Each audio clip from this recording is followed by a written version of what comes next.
तो आज बात करते हैं दूसरे मुगल सम्राट हुमायूं की। एक ऐसा बादशाह जिसका पूरा जीवन ही कह सकते हैं एक रोलर कोस्टर राइड था, उथल पुथल से भरा हुआ। और देखिए इतिहासकार स्टैनली लेनपूल का ये एक वाक्य, ये मानो हुमायूं की पूरी जिंदगी का निचोड़ है।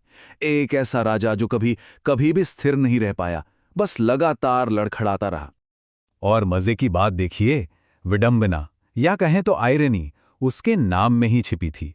हुमायूं, इस नाम का मतलब होता है भाग्यशाली, लेकिन उसकी पूरी जिंदगी को देखें तो ऐसा लगता है कि दुर्भाग्य और मुसीबतों ने उसका पीछा ही नहीं छोड़ा। ये नाम जैसे एक मजाक बनकर रह गया। तो शुरू करते हैं इस अभागे भाग्यशाली राजा की कहानी। देखिए, हुमायूं को अपने पिता बाबर से विरासत में एक साम्राज्य तो मिला, पर वो एक ऐसा साम्राज्य था जिसकी नींव बहुत कच्ची थी, मतलब चारों तरफ से चुनौतियों से घिरा हुआ। जरा इस टाइमलाइन पर एक नजर डालिए, ये अपने आप में पूरी कहानी कह देती है। 1530 में बादशाह बनता है और ठीक 10 साल बाद 1540 में सब कुछ खो देता है।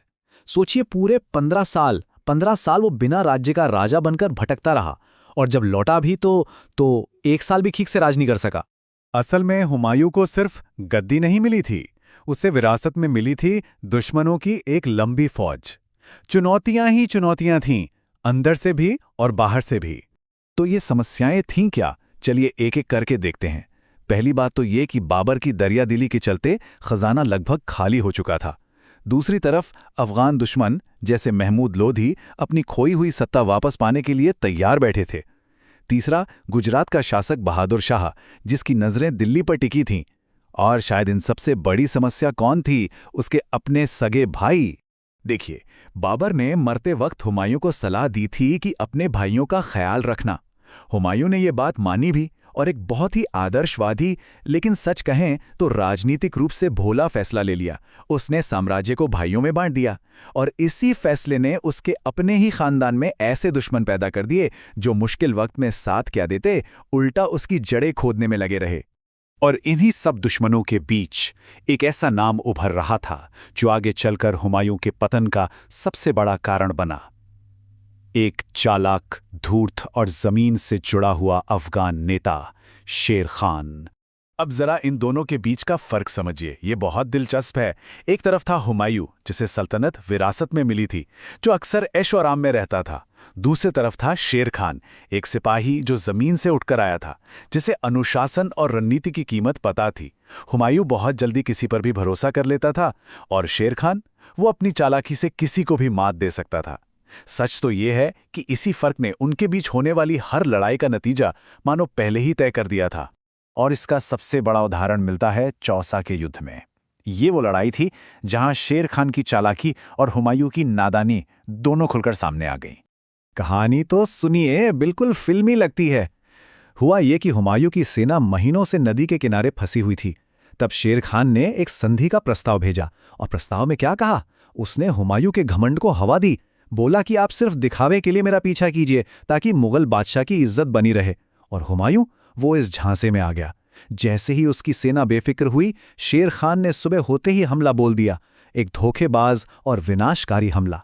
चौसा और फिर कन्नौज की लड़ाई में हारने के बाद हुमायूं के पास कुछ नहीं बचा था। उसे अपना साम्राज्य, अपना ताज, सब कुछ छोड़कर भागना पड़ा।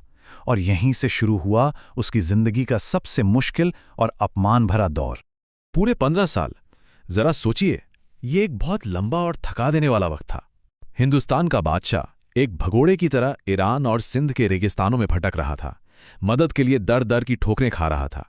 लेकिन इसी घोर निराशा के बीच उम्मीद की एक किरण भी दिखाई दी। निर्वासन के दौरान ही उसने हमीदा बानो बेगम से शादी की, और 1542 में उसी से उसे एक बेटा हुआ, अकबर। वही अकबर जो एक दिन मुगल साम्राज्य को उसकी सबसे बड़ी ऊंचाइयों पर ले जाने वाला था। तो अब शुरू होता है घर वापसी का लंबा रास्ता। एक शरणार्थी से वापस एक बादशाह बनने का सफर।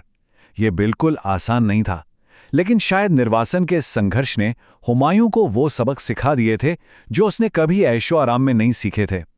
उसने हार नहीं मानी और धीरे धीरे वापसी की तैयारी शुरू कर दी। तो सवाल यह है कि उसने ये किया कैसे? सबसे पहले उसने फारस के शाह से मदद ली और एक सेना खड़ी की। फिर उसने वो काम किया जो उसे शायद बहुत पहले कर लेना चाहिए था, अपने धोखेबाज भाइयों को हराया और काबुल पर कब्जा किया। और इसके बाद 1555 में मच्छीवाड़ा और सरहिंद की लड़ाइयों में सूरी सेनाओं को हराकर आखिरकार 15 साल के लंबे इंतजार के बाद दिल्ली की गद्दी पर दोबारा कब्जा कर लिया। अब ऐसा लग रहा था कि किस्मत ने आखिरकार उसका साथ दे ही दिया है। लेकिन हुमायूं की कहानी का अंत भी उतना ही दुखद और विडंबना से भरा था जितना उसका पूरा जीवन। जरा सोचकर देखिए इस बात को।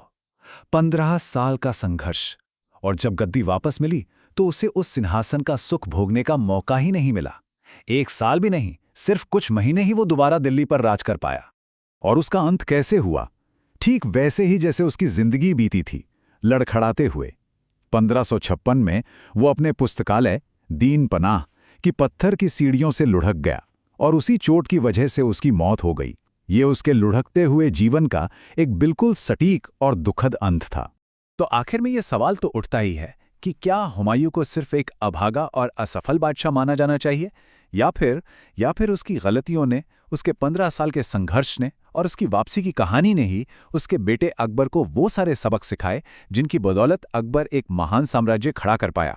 शायद हुमायूं की असली विरासत ये नहीं है कि उसने क्या खोया, बल्कि ये है कि उसके संघर्ष ने अकबर को क्या सिखाया कि भाइयों पर कैसे काबू रखना है, दुश्मनों को कभी कम नहीं समझना है और सबसे जरूरी कि सत्ता को कभी भी हल्के में नहीं लेना है।